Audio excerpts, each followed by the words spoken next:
Hello, I'm Michael Parker, and welcome to episode 29 of Antidote.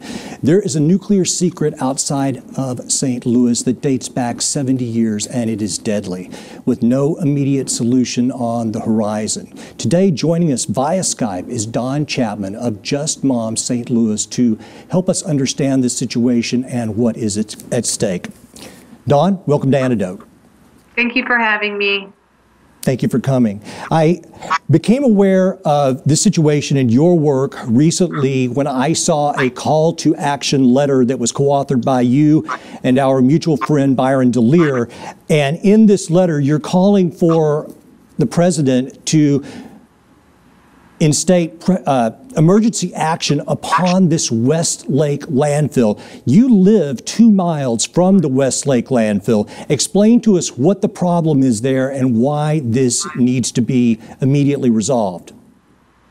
Well, you have the West Lake Landfill is actually a quarry that was blasted out, and then it was filled with garbage, but not just any garbage. It was back in the 1950s and 60s when there were no regulations.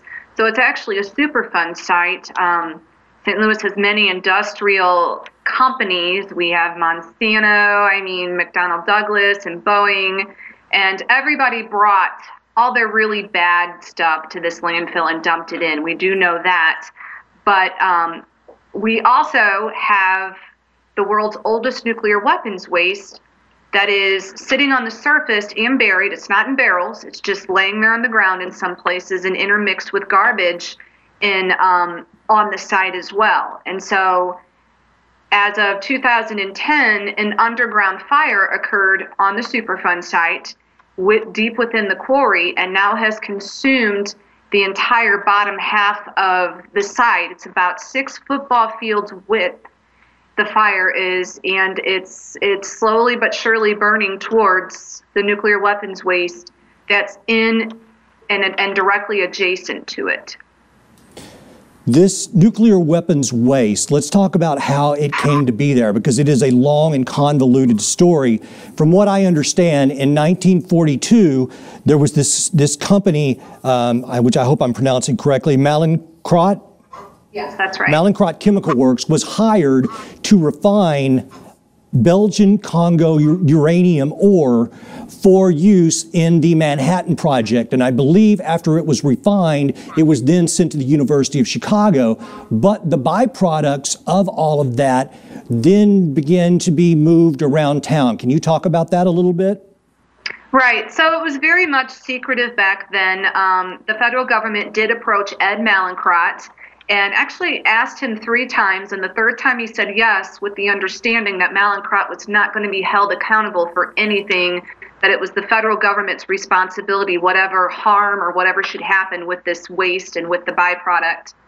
So because of the secrecy in the contract, these employees were not even allowed to tell their own family members, and there was just so much waste left over from the processing of this very rare uranium from Africa, this very potent, very strong and pure uranium-235, that they didn't know what to do with all this waste. It kept accumulating, so they ended up setting it out by Lambert Airport, an international airport. And where it sat out, some of it was in barrels, some of it was just on the ground. You know, again, going back to the secrecy thing, not a lot of people knew what it was that was even being set out in the first place. But second, it was allowed to sit out there for about 2 decades right at the headquarters of a creek that runs 8 miles through the adjacent North County. And it wasn't covered. Every time it would rain, it would leak into the creek.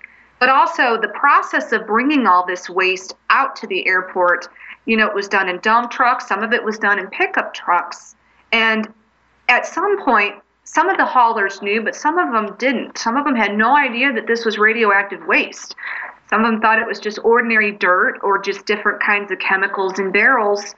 So it's the beginning of the secrecy that really has led to the contamination all over St. Louis, has played a big role in it.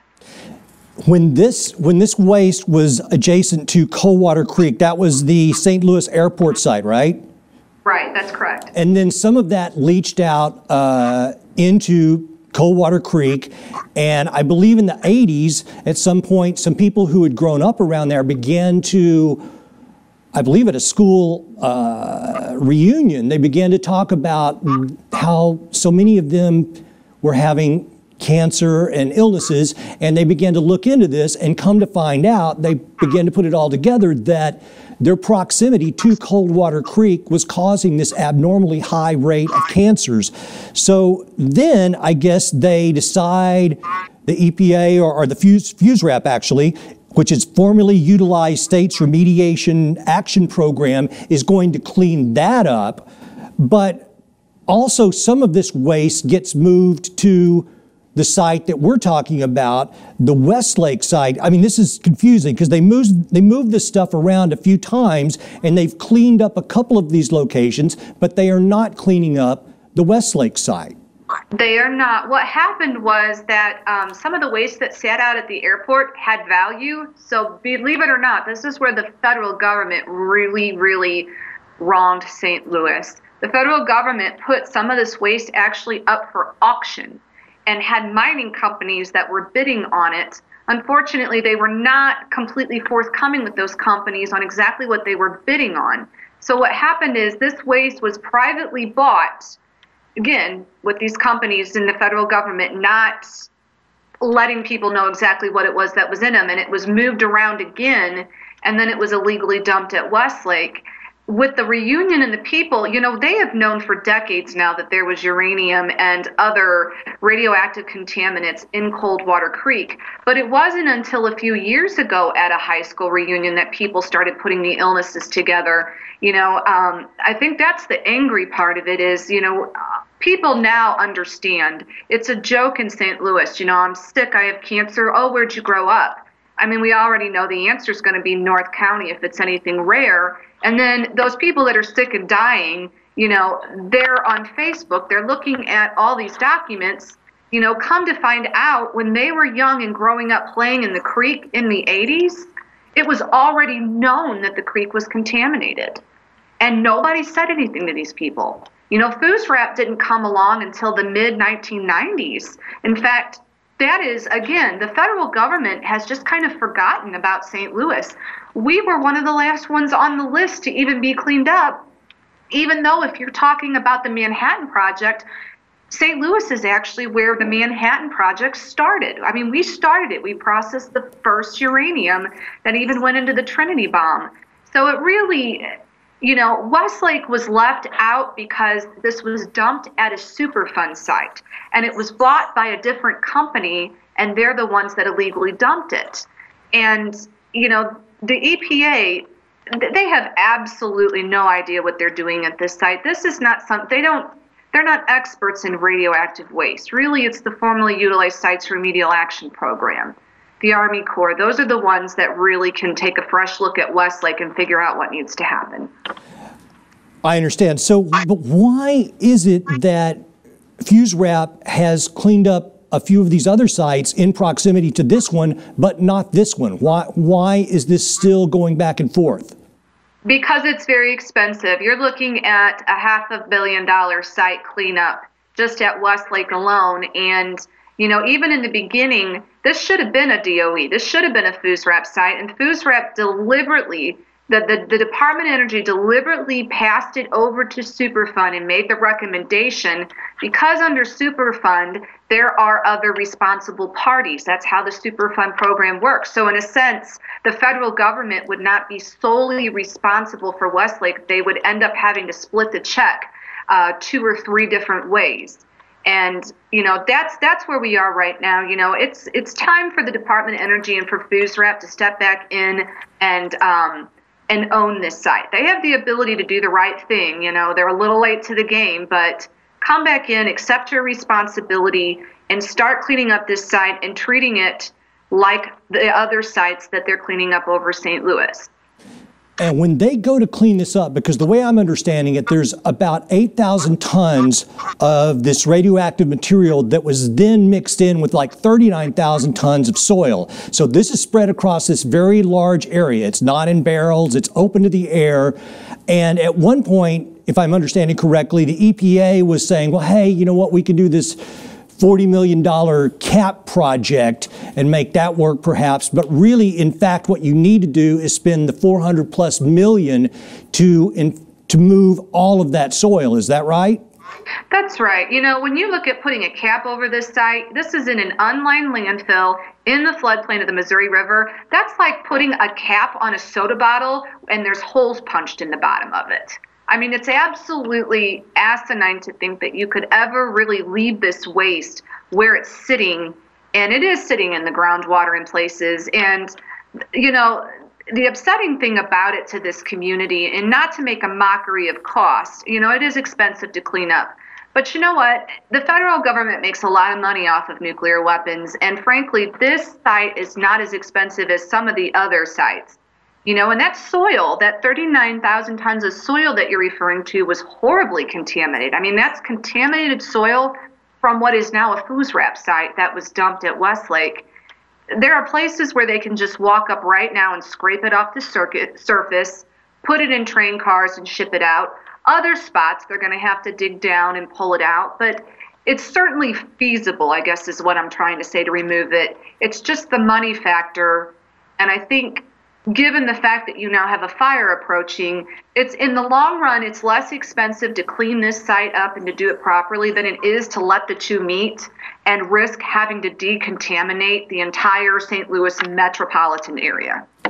And in my mind, this should have been the responsibility of the AEC, the Atomic Energy Commission, because the production of these materials for the Manhattan Project were done for the government. So yes, $440, $500 million, that is a lot of money, but guess what? We have jet fighters and stealth craft that cost more than that, and I believe the government should step up and take care of this. You bring up the fire. Now let's talk about that, because as if this were not bad enough, the other landfill immediately adjacent to it, just thousands of feet away, the Bridgeton Landfill has, and they don't call it a fire, they call it a subsurface smoldering event. Okay, well, people, what that means is they've got toxic materials on fire, underground, moving towards the West Lake Landfill. At this point, tell us how close the two are together. We know that it's less than 1,000 feet. We don't know exactly how close, because unfortunately, EPA has botched their job at the site. We don't know where all the radioactive waste is. So it could be even closer to that. There could be places mere hundreds of feet, 200 or 300 feet away, that are radioactive next to this fire, and we just don't know it. Or, I mean, worst case scenario, the waste has leached through the groundwater into the area that's now on fire. So it's really a very dangerous, very scary situation. This is, you know, people say, well, landfill fires are common, and we call it a fire because it's like your charcoal smoldering. Mm-hmm. You know, let's go there. If landfills have fires all the time, if that's a common thing, those are different. When is the last time you've heard of a superfund site catching on fire? I mean, this is not your ordinary bananas and municipal waste from your kitchen. We're talking toxic chemicals, white lead, shock-sensitive waste, barrels of dynamite, you know, jet fuel, the list of dioxin from Russell Bliss. The list goes on and on what was dumped in this landfill, and it's now burning. And all that is coming into the air, and it's penetrating the cover, and it's leaching out into our community. Our kids breathe this when they stand out at the bus stop. From everything that I see, the stench is horrible. People have described it as rotting eggs meets dead bodies meets chemicals. It's awful. I've also read that some of the tests that they did, I guess they bore holes down into the ground, that this fire, this event, is a few hundred degrees, and so it's moving closer to West Lake. And at this point, you know, there are differing theories on what can happen, but tell me what you think will happen when the fire reaches these radioactive isotopes that are in West Lake. Well, look, we know that when there's smoke and when you have radiation, that these radioactive particles, they're ionizing. They will bind to the smoke and to the carbon that's in the smoke. That's how smoke detectors work, okay? It's the alpha particles in the smoke that disrupt the current in a smoke detector and set off the alarm warning you that your house is on fire. So we know this. This is a proven scientific fact. Your life depends on it. Everybody has probably a smoke detector or should in their home. So that's a no-brainer. That's a done deal. We know that they will bind to the smoke, and where the smoke goes, they will go. What we don't know is what does that look like? Are you going to see smoke in the air? Sometimes you can't see the odor. You know, are you going to see, is it going to come in the air with the steam? Because the groundwater on site is contaminated. When we see these pockets of steam shooting straight up into the air, which we do see about once or twice a week, you can just drive past and see them. What's in that? You know, nobody can tell you exactly what it looks like. And of course, you can't predict what the wind's going to do that day. So we don't know exactly who will be affected and what direction, but we know that letting these two meet is absolutely not an option, that it would and it will provide a mode of transport for this stuff to get off-site. I understand. One of the more disturbing stories of many, which I've read in researching this, is that one man claimed that at one point, and this was, I believe, your local Channel 5 station, had interviewed this gentleman, and he said that he had witnessed at one point them digging 50-foot long trenches and then driving 18-wheelers into these trenches full of something, which was undisclosed, and I'm sure it was the radiological waste that we're discussing. They drove these trucks into these trenches at West Lake, covered them up, walked away. So, I mean, this is just astounding. The other thing that I cannot believe is the proximity to water sources immediately beside these landfills. So even if there were not the nuclear waste that we're discussing, there's all the chemical waste, and it's right there that's the Missouri River, correct? It's the Missouri River, right. And it would be really naive to not think that in times of rain, liquefaction, or what have you, that these particles are not making their way into drinking water and water used for human purposes and for farming. Right. Just several miles downstream of this site, you guys, is the drinking water intake for all of North County. That's, that's Ferguson area, that's Florissant.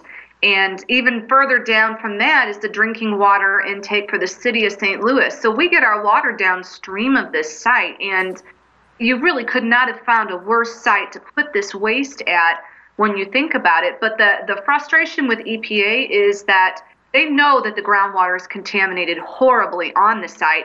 They have yet to go off-site and check and see if there's a plume. I mean, you have the Missouri River right there within half a mile's distance from this site. You know, I think it's a situation where people are afraid to know, and especially these agencies. These agencies seem very afraid of this site. Well, I'm sure they are, because then it's going to show the liability that they hold. Now, let's talk about, unfortunately, there have been alarming cancer clusters in your area for decades now. Let's talk about some of the health effects that this has had on friends and family and the people of your community. Right. My community alone, the zip code that I live in, has a 302% increase in childhood brain cancers and nervous system disorders under the age of 18. And, that's devastating to us. We know those people. We've buried those children. We know who they are by name, who make up the list. And, we have all across North County. Again, remember, go back to the beginning. This waste sat out and leaked into creeks and blew all over neighborhoods in North County. Then it sat at this site where it was on the surface for over 42 years. It's had the ability to blow off site. The rain has had the ability to wash it off site. Nobody has stopped it, and nobody has tested for it. So, I mean, we're seeing leukemias. It's not just rare cancers, but it's, for instance, we have this brain tumor going around, this glioblastoma multiforme. This is typically a 60-year-old male that you see these brain tumors in. We're finding them in 8-year-old little girls, and we're having babies that are actually born with this specific brain tumor.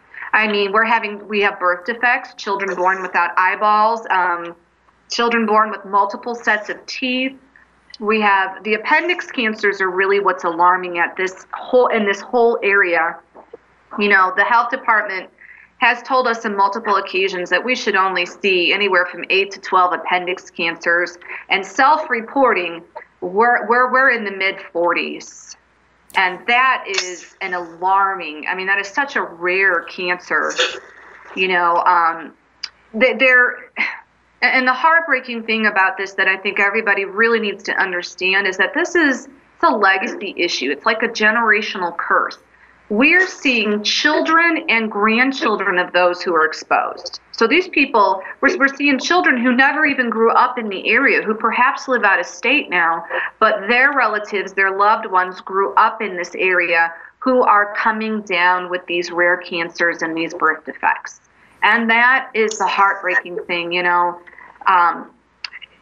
It mutates DNA and it gets passed from generation to generation, and so it can skip a generation and then show up in the grandchildren. It is tragic, and to add insult to injury, you mentioned the people that had moved, and in some ways I guess they are the lucky ones, but also, I mean, because of this, it has affected all of your property values. So, and many of you didn't know when you moved there that this situation existed, and many of you, even if you could sell your home, you don't have the heart to, because you don't want to sell your home to someone to inherit the same problem that you are trying to move away from. I mean, the government has got to step up, and this is unbelievable. It is unbelievable, and you know, and it is putting us in an ethical dilemma. And you know, this is not what I wanted to be when I grew up. I mean, I have 3 children. I'm a stay-at-home mom. I chose to stay home for a reason, so I could spend more time with my kids. And here I am. My husband came home early to work so I could do this interview. You know, this has put a burden on people that really don't deserve it. But at the same time, it's kind of a really neat, unique situation. We can't afford to pass this on to the next generation. We just cannot do that with this waste. You know, we have to draw a line somewhere and say, you know what? This is going to get fixed. We are going to hold our government accountable, and we're going to make sure it happens now. I'm not going to leave this mess for my kids. My kids are not going to be in the same position that I'm in. You know, I don't know what the future looks like for my children. You know, I have 3 with special needs. I don't know if it's caused by this. And, you know, I dread the day that my children are old enough and they come to me and ask, is this, you know, is this because we lived next to this landfill? But I know one thing, my response, and they're going to know that their mom did everything that she could to make sure it was safe for other people, not just for mine. And, you know, that seems to be something really neat that St. Louis has done. We've all kind of band together as a community, and we've come to this consensus that no, not only is it unfair, but we're not going to tolerate it any longer. Good for you. I applaud your efforts. And while researching this, yes, I've come across several different groups. Obviously yours, Just Mom. I've come across the Coldwater Creek project and the West Lake project. The only thing that's a bummer, I mean, I'm glad that citizens are pulling together to do this, but it's like, so it takes people to organize this together. I mean, the city, the local government, the national and state government can't step in. You guys are having to do this yourself when this is clearly something that would not have happened should St. Louis not been part of the war effort and the Manhattan Project. Right. We need some more champions. We need a lot of champions. You know, one of the things we're asking for, in addition to the cleanup of the site, is we're asking for a 1-mile voluntary buyout. Really, there are 92 homes that live just about on top of this site. They get slammed with these emissions. It is not the place for these children to be living, and we're asking that those people be bought out. And we're asking Bill Gates to do that. You know, EPA could do it under superfund. Bill Gates, major shareholder of Republic Services. In a sense, Bill Gates has a burning Superfund site in St. Louis with nuclear waste. This is an issue, you know, that we expect him to eventually weigh in on and force his company to do the right thing. I'm going to reiterate what you just said because your Skype was cutting out a little bit. This Republic, this company that owns both of the landfill sites that are in question, their primary stockholder, I believe, is Bill Gates. You guys went to the Bill and Melinda Gates Foundation in D.C., I believe back in May, and presented them with information and asked that, listen, you guys can help us out here. You can strong arm Republic into doing the right thing. So there are multiple parties who could step up. And like you, I believe that this will be resolved eventually, but it needs to be resolved now, because every day that this goes by, it becomes more deadly and more people can get sick. What happened when you went to the Bill and Melinda Gates Foundation? What did they do?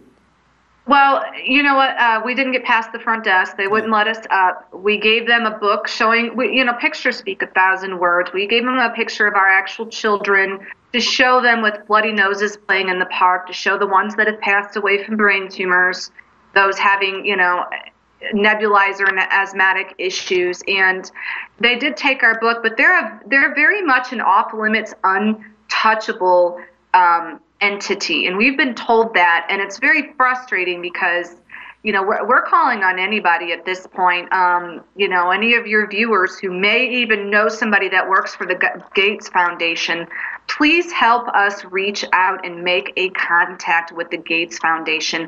I'm not sure that Bill Gates really understands what's going on in St. Louis.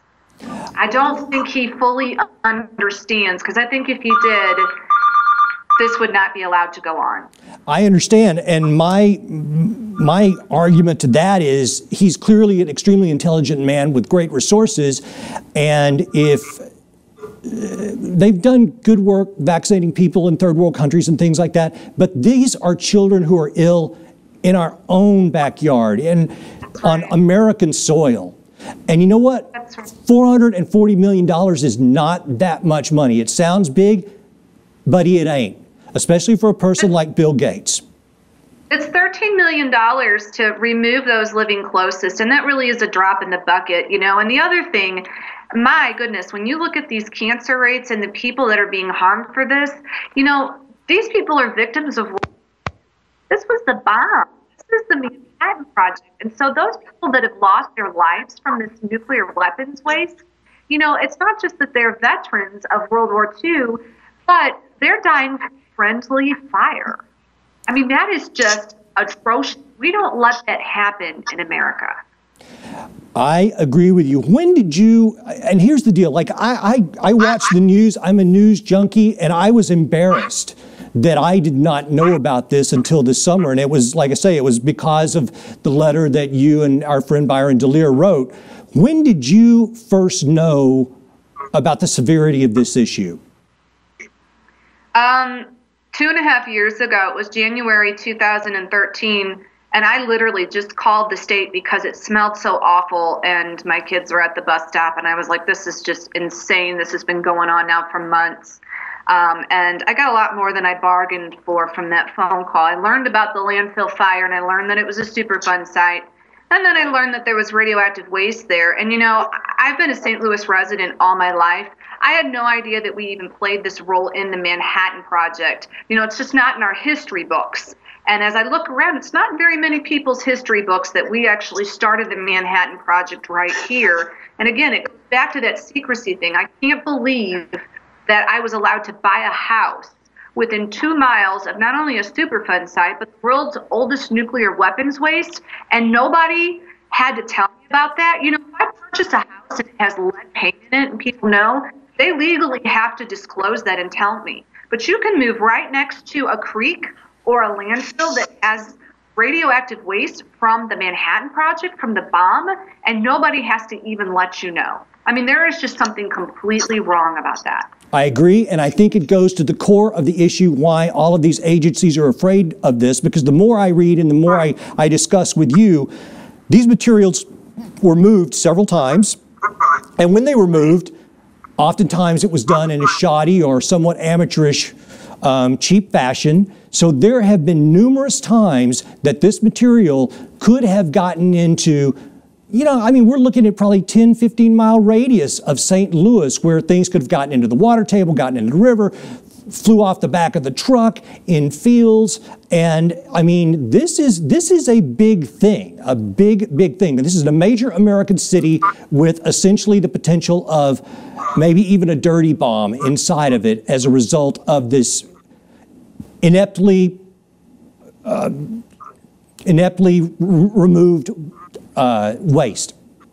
And remember this too, it's not just that the haulers didn't know, but you know, the children, we have reports of spills where this spilled on the back of dump trucks and they just hosed it off the side of the street into ditches. We have children that grew up and they would come home from school, run inside real quick and get a snack, and then they'd all meet on the front lawn because they'd wait for these trucks with this nuclear weapons waste. Of course, they didn't know what it was, but because this stuff would fly out the back, and they would actually play street hockey with pieces of uranium. North County children in Ferguson and in other places in North County would spend their evenings in St. Louis County kicking around and playing street hockey with pieces of uranium from the bomb. I mean, that is insane. It is insane. Dawn, in our remaining minutes, tell my audience and myself, what can we do to help you? Where can we go? What petitions can we sign? What can we do to make our voice known on this subject? Well, the first thing I'm going to ask everyone to do is join the Facebook page, West Lake Landfill. All three separate words. Please get on this Facebook page. That's where you're going to get minute-to-minute updates on what's happening at the site. All new documents are posted, a lot of old historical documents. On that site, specifically, you're going to find a petition to the governor right now. We've got over 2,500 signatures in less than a week. We are petitioning Governor Nixon of Missouri to declare this site a state of emergency and to expedite, you know, the transfer of the radioactive waste to FUSREP, and also to make every attempt possible to extinguish this fire. And we really need your help. The other thing is, we really need some people to help us tweet. We have a Twitter team. If you get on the Facebook page, West Lake Landfill, you'll find the admins, you'll find all our Twitter handles, because that's when we're doing outreach to Bill Gates and other things. We actually, we give lots of talks. We travel to other cities when we can, or we like to have other people do that for us. So that's really the key way you guys can get information. I appreciate that. And we will have all of those links below this video. And as Dawn mentioned, if anyone in the audience has any push or influence with the Bill and Melinda Gates Foundation, if you could let them know on behalf of these people what they're dealing with and if they could help out. Dawn, thank you so much for joining us today. I know you are besieged with interviews regarding this matter, and you took time out of your day to join us, and I thank you very much. Thank you so much for having me. All right, well, we're going to stay on the story, and we'll be in touch again in the future, I hope. Okay, sounds great. Thank you. Thank you. Ladies and gentlemen, I guess you probably did not know that there was a nuclear secret outside of St. Louis and that people were dying as a result of it even today. And as Dawn mentioned, it's shocking to think that a remnant of World War II would be killing Americans on their own soil in inadvertent friendly fire. And I don't want to be overly dramatic, but this is real and it is happening within our own gates. So if you can, go to those sites as Dawn recommended and help out a little bit. This is in our homeland, and we need to help these people out. If you like what we do, please share it with your friends and family, and subscribe to the Lip TV and the Lip TV 2. We'd love to hear what you have to say in the comments below. You know, keep it classy and keep it forward thinking. Next week, we are going to be joined by an investigative reporter here in the studio, Annie Jacobson, regarding her brand new book, The Pentagon Brain. So that's going to be very interesting. Ladies and gentlemen, all of us together, we are the force that it takes to make change. Do not feel that you're alone. We are in this together. Until next week, you, me, all of us, we are the antidote.